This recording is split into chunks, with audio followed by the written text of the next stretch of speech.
Hi there and welcome to this 2-minute tips video, and today we're going to be looking at the image quality settings in the Nikon Z series cameras.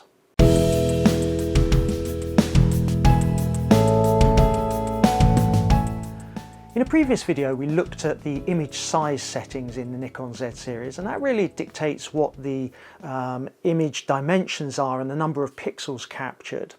In this and the next video we're going to look at a couple of other dimensions that affect the size of the files that are captured and the quality of them. Now, when Nikon talks about image quality in the settings, it's really what it's doing is allowing you to choose what format of file you want to save your images in.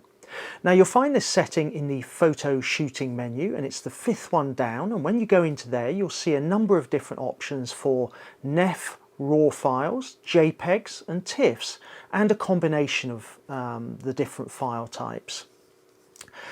We'll cover the NEF RAW settings in a bit more detail in the next video, so I won't cover those in this video. So let's start with the JPEG settings. And if you go into here, obviously JPEG is a compressed lossy format, but it is highly transferable and it does give you some relatively smaller file sizes. And I'll put some of the file sizes over off to the side. It also allows you to process your images a bit more with some of the in-camera capabilities, such as picture control, sharpening, noise reduction, for example. And what it does is you've got three sizes or three options: fine, normal and basic. As you go down from fine to normal and basic, the level of compression increases and therefore the size of the files decreases. You've also got two different options in camera. You'll see that fine, one of them has a star or an asterisk next to it and one doesn't. The one with the asterisk next to it is for optimal quality, so the file size will be slightly larger, and the one without the asterisk is about size priority, so it will have a higher level of compression. As I said, the sizes for you to compare are on the side here. If we then look at TIFF, now TIFF RGB is an uncompressed file format. It records at a bit depth of 8 bits per channel for each of the RG and B channels. And that means that the files are significantly larger. So for example, on my Z7, a TIFF file will be 140 megabytes, and on my Z6 it's about 73 megabytes, so a lot bigger than the JPEGs. And if you compare it to a RAW file on the Z7, a RAW file is about 90 megabytes, and on the Z6 an uncompressed file, RAW file, is about 45 megabits. So as you can see, the TIFF file, because of its color depth, is significantly bigger.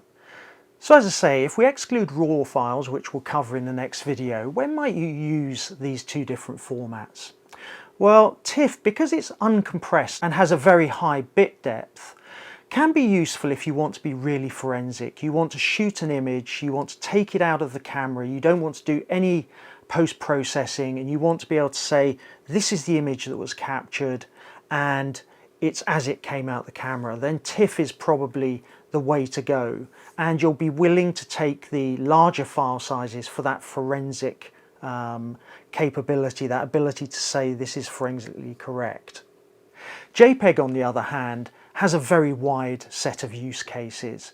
I shoot RAW and JPEG at the same time, so that if I capture an image that I want to quickly take off into, for example, social media or show a client, then I've got a JPEG that has a little bit of in-camera manipulation done to it, but gives a good representation of what can be used or is good enough for use on social media. A lot of people don't want to do post-processing, and therefore JPEG and the in-camera capabilities are really the right way to go. It also produces smaller file sizes, so even if you're capturing at fine or normal, you will be capturing at a much smaller file size than TIFF or RAW files, and therefore the storage and transferability of the files, there's a lot less overhead in the time it takes and the disk space you need.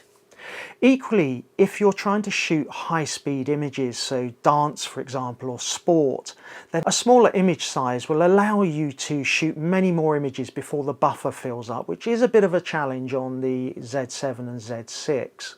So really have a think about your end-to-end workflow, the kind of images you're shooting, and then think about what is the image quality that I'm willing to tolerate.